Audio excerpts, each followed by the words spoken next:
It's Montel Williams. He's, of course, the Emmy Award-winning talk show host, a motivational speaker, and a New York Times best-selling author, and his latest book is Climbing Higher. Montel, thanks a lot for being with us tonight. We really appreciate it. Oh, thanks so much for having me, Joe. Now, you've been in the talk show business for a long time, and I want to ask you what your take is on the government looking more and more closely at regulating decency on TV. Do you think that's common sense, or is it censorship? I think it's a little bit of both, and I think before the government has to step in, maybe some of us should exercise a little common sense and step up to the plate and do what we should have been doing all along, and that's monitoring what we provide to our children at the times we provide it. But we have to think about what I'm saying here, because, you know, for the longest time we've talked about things like the last couple of months, it's been the whole business about Janet Jackson, but for a year and a half on our national news, every single night, our nation was bombarded with images of the president having done something wrong with a woman at the White House that we talked about openly for a year and a half. And no one claimed that we needed to censor that. Right now, I turn on the national news with my children in the evening, and I see dead bodies. And that's disturbing to me, too. So I think what we have to do is forget about censorship. Let's just talk about a little self-control and figure out a way for us to present our material a little differently. Yeah, you talk about the war that's going on right now. I don't know how many people watching this show tonight know that you actually started your professional career in the Marine Corps and ended up graduating from the Naval Academy. Tell me, with that background and looking at what's been going on in America over the past year, what's your take on the war, and more importantly, the Americans, the millions of Americans who watch you every day? I mean, what's your sense out there? I've got a couple of ways to look at it. One, you know, I entered the service in 1973, long before it became popular for people in the service. I enlisted in the service and then went from being enlisted to the Naval Academy, graduating, and then serving on active duty as a special duty intelligence officer until 1989, at which time I went into the reserves until 1994 while I was doing the show, 96. So I have 22 years of service. And I think one of the things I've seen as a nation, I am absolutely 100% moved by and profoundly encouraged by the fact that we as a nation now do not hold the children that do our dirty work responsible for the deeds of our government.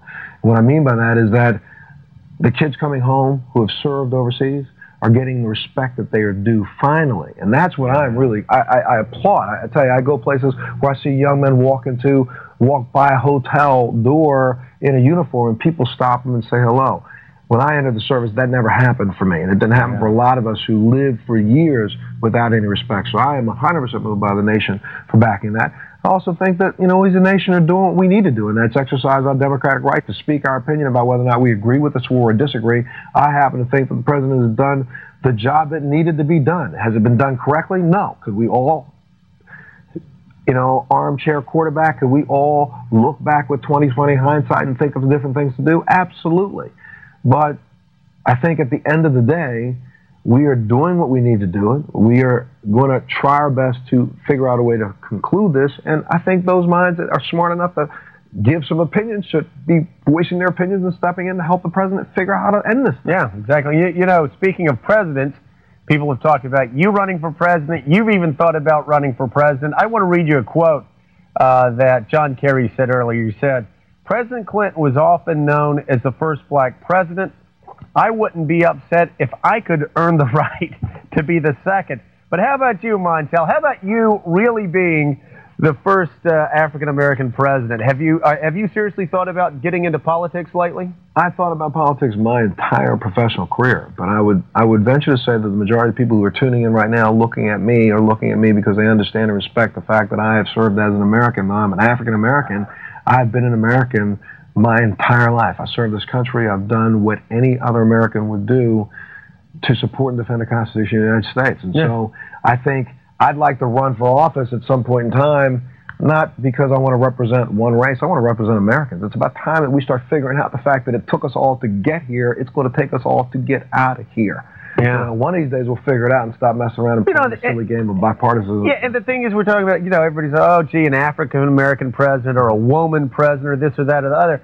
Nobody really looks at Colin Powell and thinks, gee, he's an African-American. They think, you know what, that guy's smart. I want him on my side. Just like Margaret Thatcher, when she ran as prime minister, nobody thought of Margaret Thatcher as a female prime minister. They just thought, she's a tough lady. I'm glad she's in there. That's like Condoleezza Rice, and some people think of Hillary Clinton. Right now, those two people are looked at and respected because they're politicians, and those of us who want to vote for them will do so eventually. I hope at some point in time, I feel very strongly about the fact that long before it became vogue for people in this business to want to run for office, this has been a thought that I've had since I began my professional career almost 20 years ago.